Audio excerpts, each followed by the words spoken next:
Am I stoned or is that Joe Rogan? What in the hell is happening here? I'll tell you what's happening. He took a Delta 8 gummy from a gas station.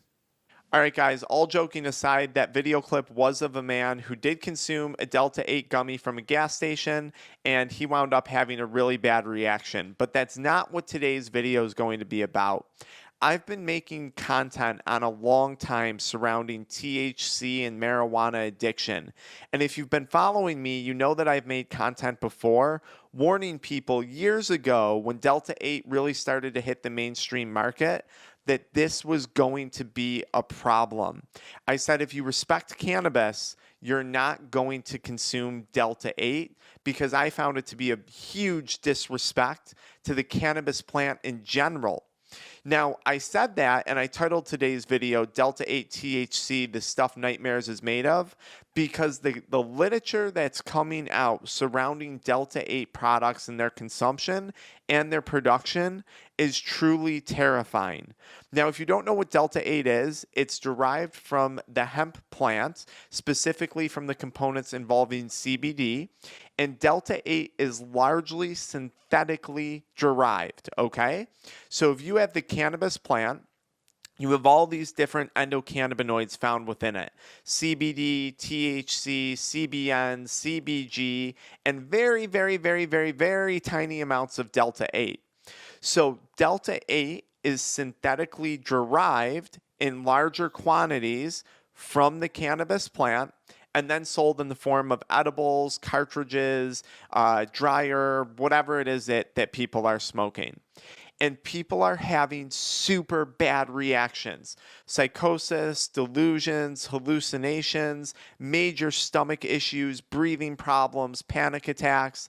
And this is terrifying for something that's advertised as marijuana's little brother, or, weed light. It's the light version of weed that doesn't get you too high.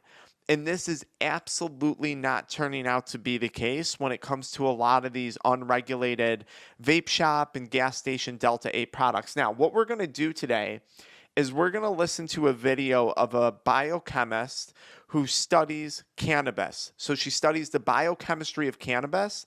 And this is her warning video that she recently put out regarding what they're finding with Delta 8 products. So let's check this out and walk through it together. A new study just came out about the safety of Delta 8 THC products. And in summary, the authors found over a dozen molecules present in the final distillate that should not be there. Okay, so what she's describing has nothing to do with pesticides, fungicides, or heavy metals.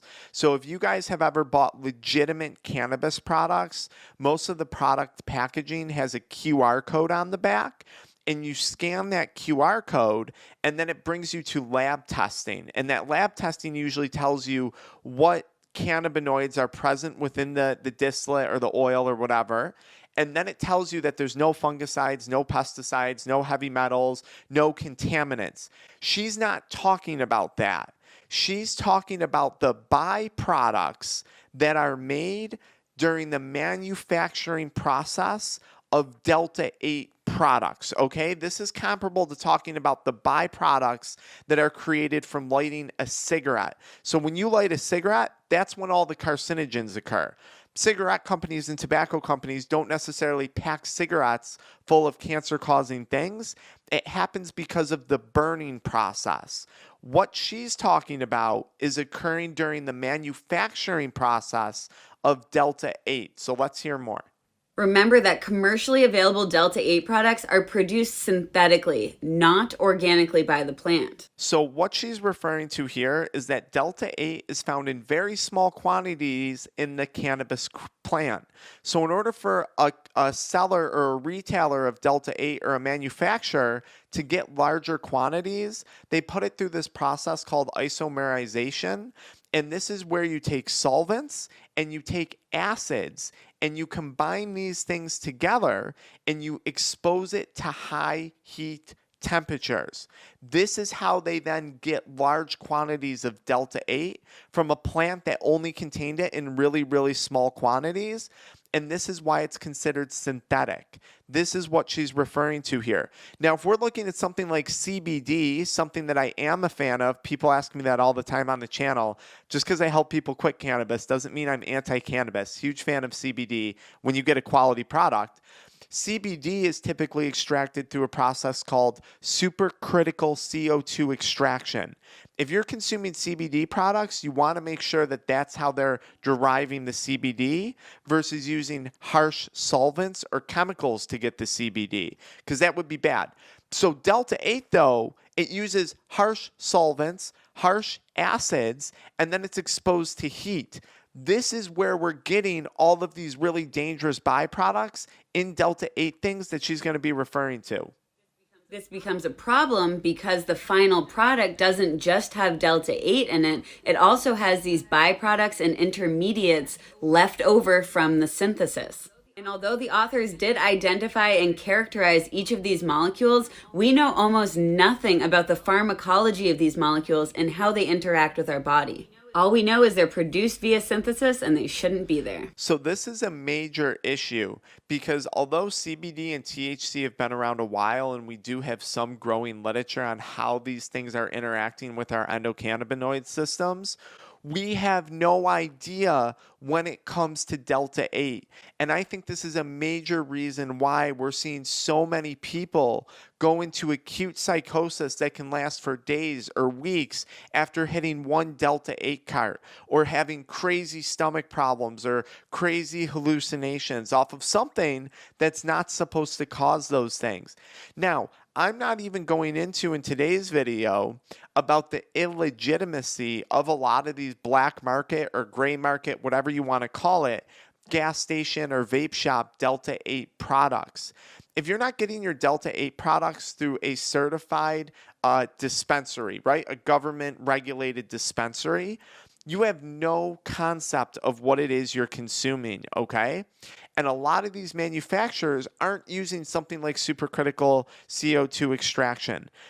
Who knows what the environment looks like or the lab looks like that they're extracting this stuff in. Is it domestically grown, or are they getting it imported over from China or other countries like that? Is the testing, if it even links to a QR code, if your product has that and it has lab testing, did you check the batch numbers? Do those match? Is the facility that did the testing iOS certified or ISO certified to make sure that the lab is a legitimate lab? Because what we're seeing in the high schools that we work in helping kids quit drugs, we're seeing tons of Delta 8 products with QR codes, but they're not linked to real labs, or that it's not actually the QR code for the product that we're being shown in the high school.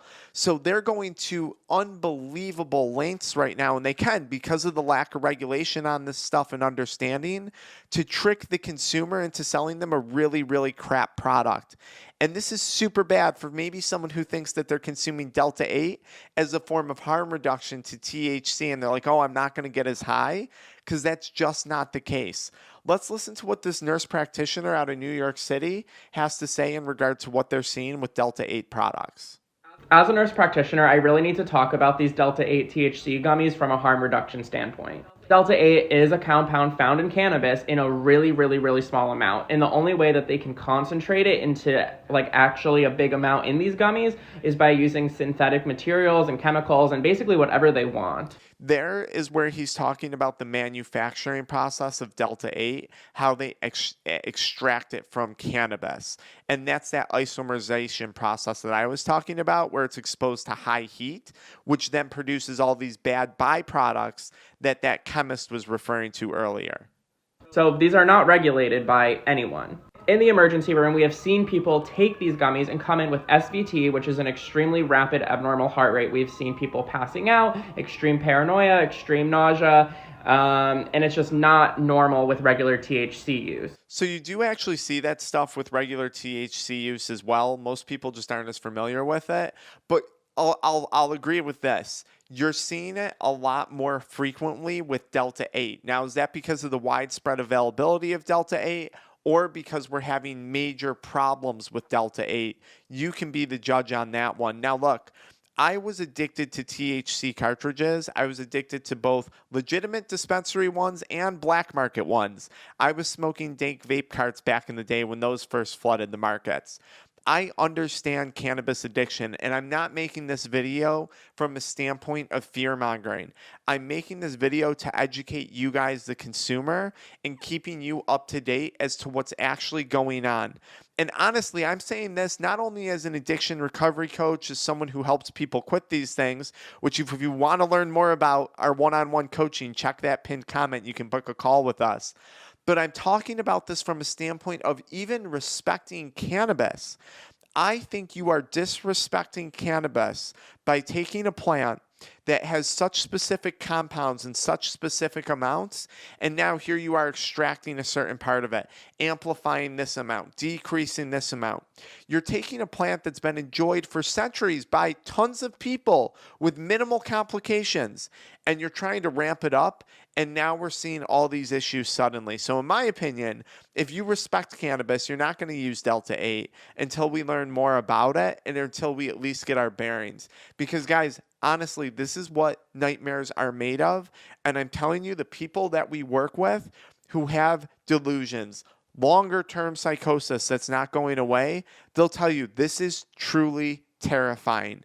I hope this video helped you guys out. If you need help quitting, check out the pinned comment. I have an 80-page workbook on quitting cannabis. I have a 7-page workbook on quitting cannabis. And then I have a foundational pillars of recovery and addiction, sobriety material, and all in the pinned comment below, guys. So be sure to check all that out. Until next time.